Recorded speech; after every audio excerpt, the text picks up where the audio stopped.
السلام علیکم ورحمۃ اللہ وبرکاتہ۔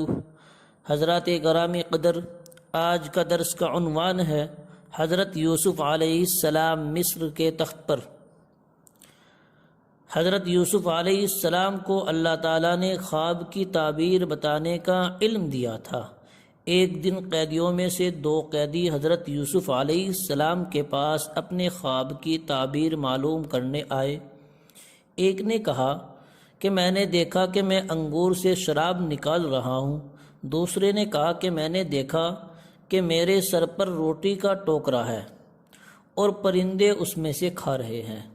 حضرت یوسف علیہ السلام نے دعوت کا موقع دیکھ کر پہلے ان کو ایک اللہ کی عبادت پر ابھارا اور پھر ان کے سامنے خواب کی تعبیر بیان کی کہ تم دونوں میں سے ایک اپنے آقا کو شراب پلائے گا اور دوسرے کو پھانسی دی جائے گی اور اس کا مغز پرندے کھائے گے۔ پھر حضرت یوسف علیہ السلام نے ساقی سے کہا کہ تم بادشاہ کے سامنے میرا تذکرہ کرنا، لیکن وہ ساقی بادشاہ کے پاس جا کر بھول گیا اور حضرت یوسف علیہ السلام کئی سال تک قید خانے میں رہے۔ پھر کچھ دن بعد خود بادشاہ نے ایک پریشان کن خواب دیکھا جس کی تعبیر کوئی نہ بتا سکا، تو اس ساقی نے حضرت یوسف علیہ السلام سے پوچھا۔ یوسف علیہ السلام نے اس خواب کی تعبیر میں ایک آنے والی بڑی مصیبت سے آگاہ کیا اور اس کا حل بھی بتا دیا۔ جب بادشاہ نے یہ سنا تو بہت خوش ہوا اور یوسف علیہ السلام کو طلب کیا۔ حضرت یوسف علیہ السلام باہر نکلنے سے پہلے اپنی بے گناہی ثابت کرنے کا مطالبہ کیا۔ بادشاہ نے تحقیق کرنے کے بعد حضرت یوسف علیہ السلام کی بے گناہی کا اعلان کیا۔ حضرت یوسف علیہ السلام باہر آئے اور بادشاہ نے ان کا استقبال کیا اور بہت عزت افزائی کی۔ خواب کا پورا ہونا۔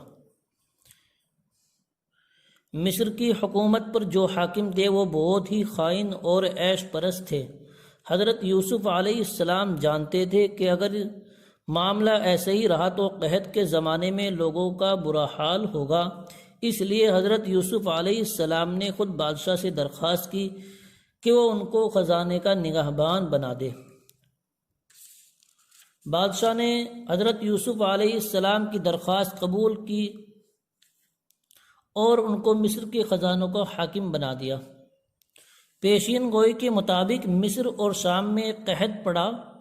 لوگ جگہ جگہ سے غلہ لینے کے لیے مصر پہنچے۔ یہ خبر سن کر حضرت یوسف علیہ السلام کے بھائی بھی پہنچے۔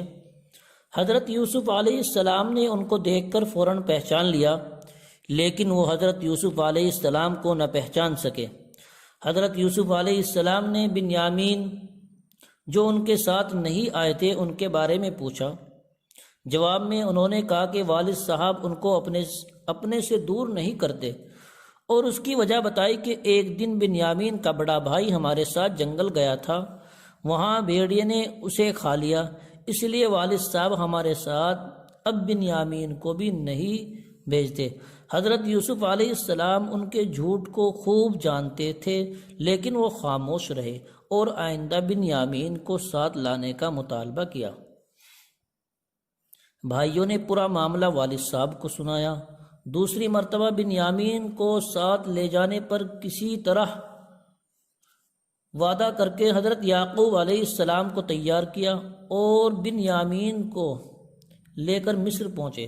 حضرت یوسف علیہ السلام نے بنیامین کو اپنے پاس ہی رکھ لیا۔ تیسری مرتبہ حضرت یوسف علیہ السلام نے اپنے آپ کو ظاہر کر دیا کہ میں وہی تمہارا بھائی یوسف ہوں۔ جب بھائیوں کو حقیقت کا پتہ چلا تو وہ بہت شرمندہ ہوئے، لیکن حضرت یوسف علیہ السلام نے ان سے کچھ نہ کہا، بلکہ انہوں نے کہا کہ تمہاری تمام غلطیاں معاف ہیں، اب اللہ تعالیٰ بھی تم کو معاف فرمائے گا، وہ بڑا مہربان نہایت رحم کرنے والا ہے۔ حضرت یوسف علیہ السلام نے بھائیوں کو اپنے والد یعقوب علیہ السلام اور تمام گھر والوں کو لے کر آنے کو کہا۔ حضرت یعقوب علیہ السلام تمام اہل و عیال کے ساتھ مصر پہنچے۔ حضرت یوسف علیہ السلام نے آگے بڑھ کر والدین کا استقبال کیا اور ان کو اپنے تخت پر بٹھایا۔ پھر جب حضرت یوسف علیہ السلام کے سامنے جھک گئے، حضرت یوسف علیہ السلام نے کہا کہ یہی میرے خواب کی تعبیر ہے۔ اللہ تعالیٰ نے میرا خواب کو سچا کر دیا۔ اللہ تعالیٰ ہم سب کو عمل کی توفیق نصیب فرمائے۔